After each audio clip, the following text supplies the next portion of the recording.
Stop self-snitching. What do I mean by that? I want to look into that. Self-snitching.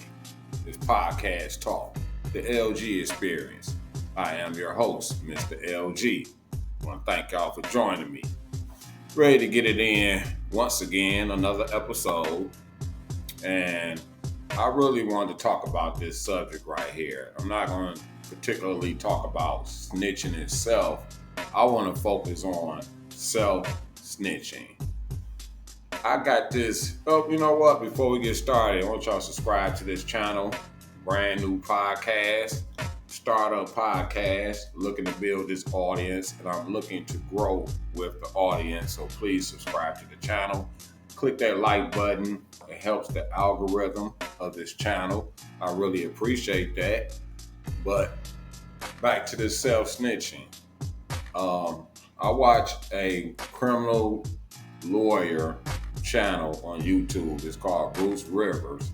He's known as the criminal lawyer. And on his channel, he talk about different trending cases that may be on the internet. They may be trending on YouTube. A lot of these cases get major exposure from media. Some of it makes it to the mainstream media. Some of it stays like online. And then you have a lot of vloggers. They may get their inputs on these cases.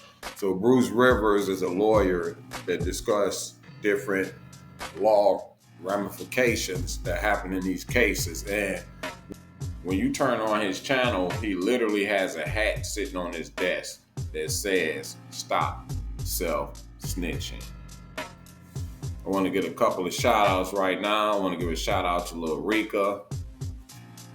I got another segment I'm going to add onto this show in which my baby sister gave it a name. She called it Your 2 Cents, but I'm going to call it My 2 Cents. And it's basically philosophy, and it helps. It really helps. It goes along with my therapy that I do.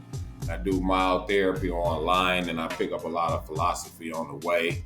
And it tells me basically how to deal with people and how people really are based upon how they present themselves to you. Basically living a stoicism type of life is stoicism philosophy. And I love it. I listen to it all the time. It's very therapeutic. And I'm going to share some of that on this podcast. Hey, shouts out to Google. They hit me with that Google check. I get a Google check for my videos. That came through, so I appreciate that. That was right on time.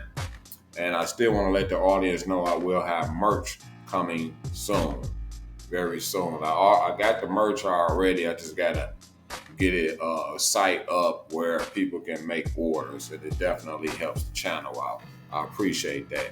So I want to get all that out the way. I got all this stuff wrote down in my notes.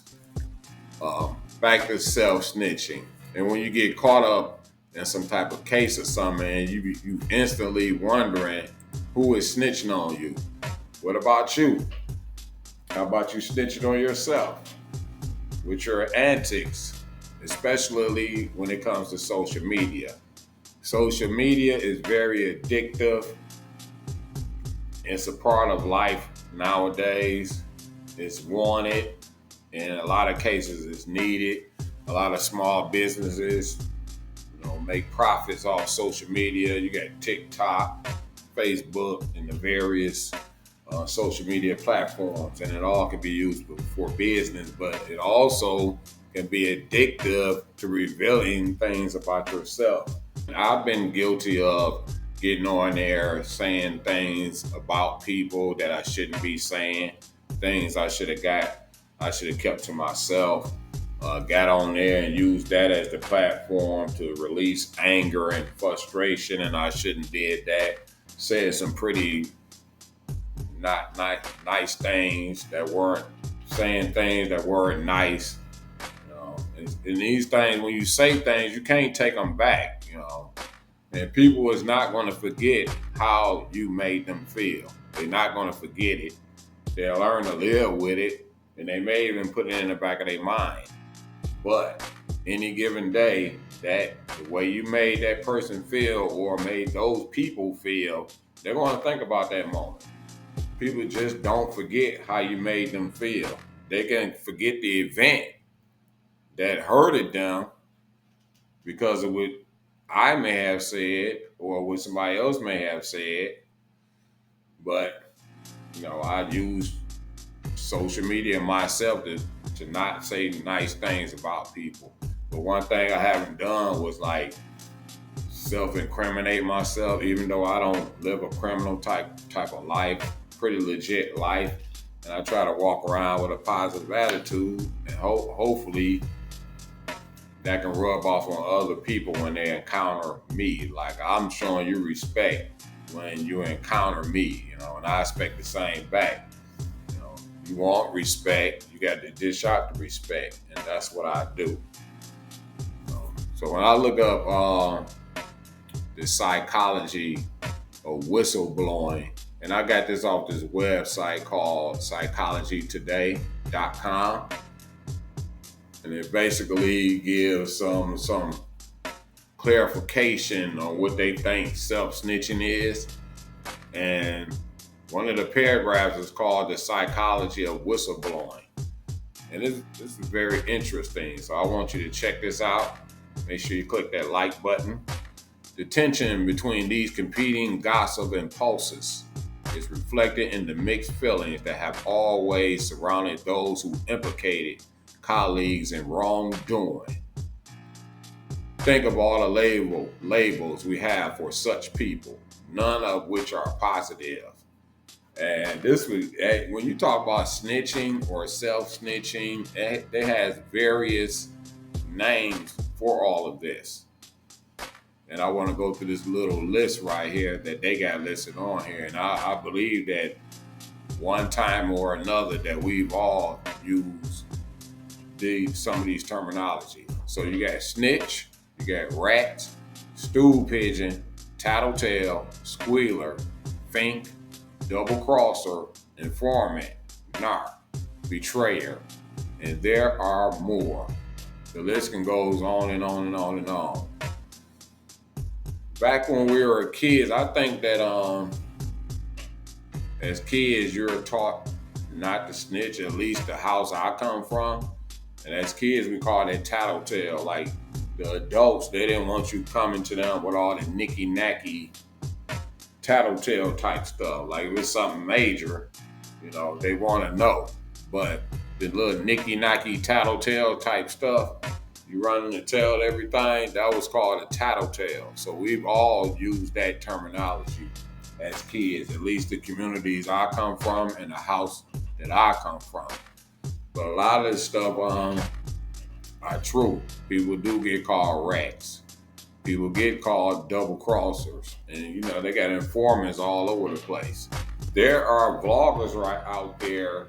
You got people that does investigating, vlogging, and they will dive into a situation that may be going out there, especially if it's publicly covered or on the internet or online.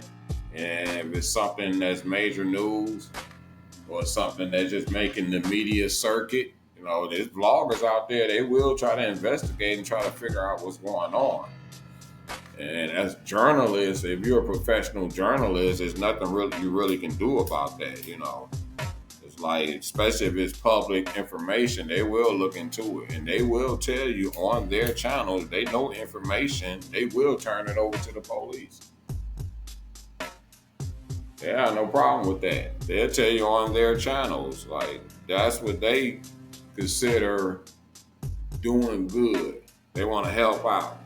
There's people out there, like, they don't live the lifestyle of non-snitching. They don't live by the street codes, in other words. But when it comes to self-snitching, a lot of it is played out online through social media platforms, through media. Music is considered a medium, so that's part of the media. In case y'all didn't know that, it's the LG experience. Make sure y'all subscribe to this channel. Click that like button. I'm Mr. LG. I like to get my commentary, and this is a topic that I want to explore right here. Stop self-snitching. How can you do that when the audience wants you to describe your lifestyle played out through media? And I'm a little older, so I come from a different era. But gangster rap was out back then. I've been through the crunk rap era, and the audience wants people to be real, or at least sound real. And coming from the hood, or quote unquote hood, or whatever you want to call it, and you go get a package of dope and you start selling the dope, and you go to the studio and you start rapping about it. That's a form of self-snitching, and they can bring your lyrics in on a case if you get caught up. That's not somebody else snitching on you. That's you on your own music. They do a lot of taunting in music nowadays. Music videos as well. Definitely. They definitely do it through music videos. There was some more information on here I had looked up. And let's switch over to this one. The definition of self-snitching, and this is from the urbandictionary.com. And it says, I quote, self-snitching, the act of posting evidence of crime that you committed online. When they say you go in there and get interrogated, get you a lawyer. They may use that moment against you. When it's time to talk about that case, the detectives or whoever, the federal agents or whatever, they're going to make note that you went and got a lawyer immediately, which is your rights. But they're trying to make it seem like you hiding from something. But if you go in there, you best ask for your lawyer. A lot of people think they're so smart that like they can go in there and out-talk those people. But those people be long-time veterans. They're doing that stuff for 10, 15, and 20 years.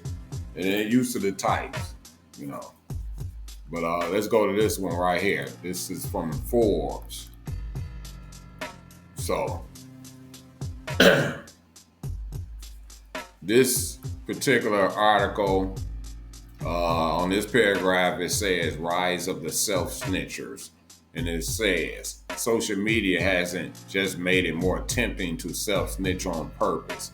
By multiplying the number of platforms available for online sharing and removing any friction from the posting process, social media has also made it much easier to self-snitch by accident. I stated on one of my other episodes that the FBI and all these law enforcement agencies, they got Twitter accounts. They be watching all of that stuff. They be following these people. When they trying to figure out cases, yes, they will go to your social media page. That's a fact. You can look this information up yourself. It's the LG experience. You click that subscribe button. Trying to grow with the audience. We're here to stay. We're going to keep dropping episodes and, just covering what's trending out there. This is a topic that's been trending. So, with the click of a button on Twitter, Instagram, Facebook, or any other number of other apps, an inattentive user can ruin his or her reputation and possibly their career. Rather than quest for likes, the kind of self-snitching usually arises from simple stupidity.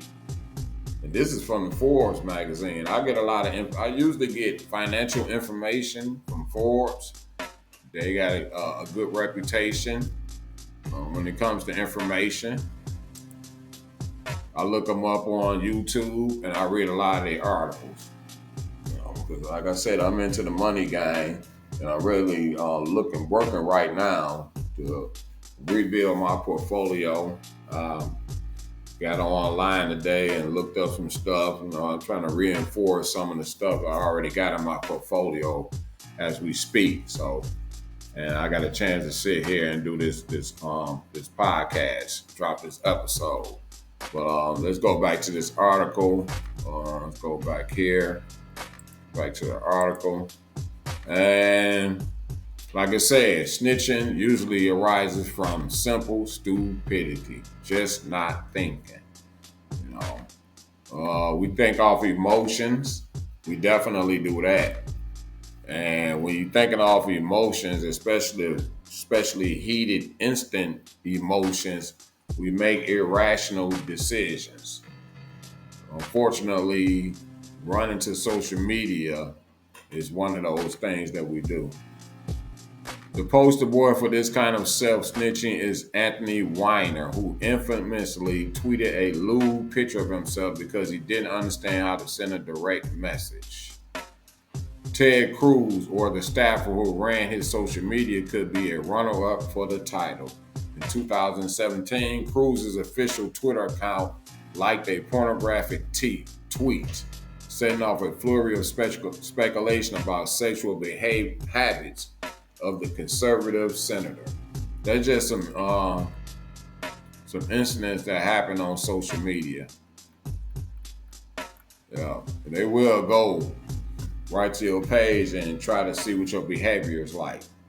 And like it says here, think twice before posting. The takeaway is people should curate what they post online and stop posting stupid stuff. If you're posting something that seems questionable, then you shouldn't post it. And people carry out arguments and beefs and all that type of stuff on social media. I had to learn how to keep it under control myself. And sometimes I have to shut down my pages and just get off of there for a while. Because you can see other people on there and they're very emotional about what they posting. And don't nobody want to be labeled as no type of snitch. How about giving yourself the label snitch? When you go in the studio and you record things about crimes that happen and you taunting people, they look at that as some form of self-snitching. You know, it's that addiction to go into the studio and talk about stuff you shouldn't be saying, or try to make stuff into a song that you shouldn't be saying. So they will come back and use those lyrics against you. They definitely going to use that in the Lil Durk case. And I don't want to spend this time really trying to throw rappers under the bus, or I'm not here to throw people under the bus, but you got to think about this stuff. If you live in that lifestyle, you should not be going to make Instagram videos about it. You shouldn't be making music videos about it. So a lot of these people, I know one guy that went and stole some cars and made a music video out of it. Guess what? They came and swept him up for that case, and he actually got caught up on a murder case, using stolen cars and then making music videos about him, making those stolen cars look like they were his cars. That's interesting. And that's what they did. They went back and definitely looked up those music videos for sure. They consider that self-snitching. And people like Lil Durk, they people wondering who was snitching on him, who doing all the snitching. And like they say, that it's very hard to commit crimes nowadays because people leave too many digital breadcrumbs. Like there's so much evidence that they can dig out that people don't even think of. And that's definitely happened in what's happening in this Lil Durk case. And they'll talk on the phone and sound all relaxed and confident and all that. But when you get off that phone and you sitting there and you can't do what you want to do, you probably get the people in there that try to make you feel comfortable about they doing all your little bidding or whatever because you got the little money to pay them and put money on their books and stuff like that, you know. So, but that's not the same as being on the outside. You wondering who's snitching on you. How about you snitching on you? How about you label yourself as the snitch? You get on Instagram, you get on Facebook, and you start taunting people. You start talking about some of the crimes that you commit. That is self-snitching. That's a fact. You don't even have to look that information up. And like I said, I may have said some things online that wasn't likable, but I never went out and committed some crime and then came and made a post about it. I never done that. So, and I would never do that, even though I don't live a criminal lifestyle. But if I did, I wouldn't come online and talk about it and show what the rewards of doing this crime. Now, a lot of people commit robberies, and they want to get online so bad and look like a rapper or something by having all this money. They literally will go rob somebody or rob something and come up on a good payday. And they go right online and posting all the money.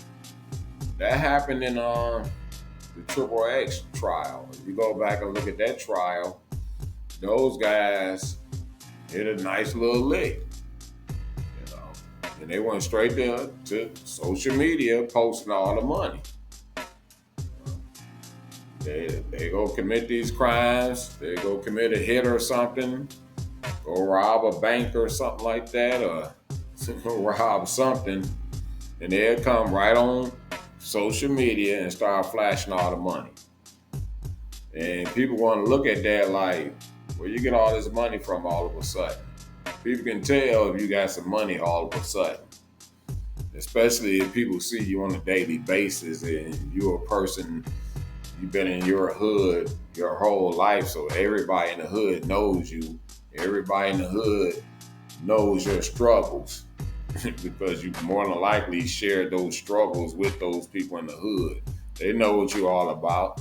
All of a sudden you banked up, but you hit the lottery or something. People gonna want to know where you get all that money from. They also gonna have their hands out too.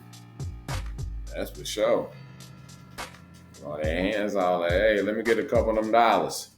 You sitting mighty good over there all of a sudden. But yeah, they'll go right to social media after they hit a lick and then flash all the money. They'll go steal cars or whatever and go right to social media. They'll go right to social media and make it look like it's their cars. Like, what?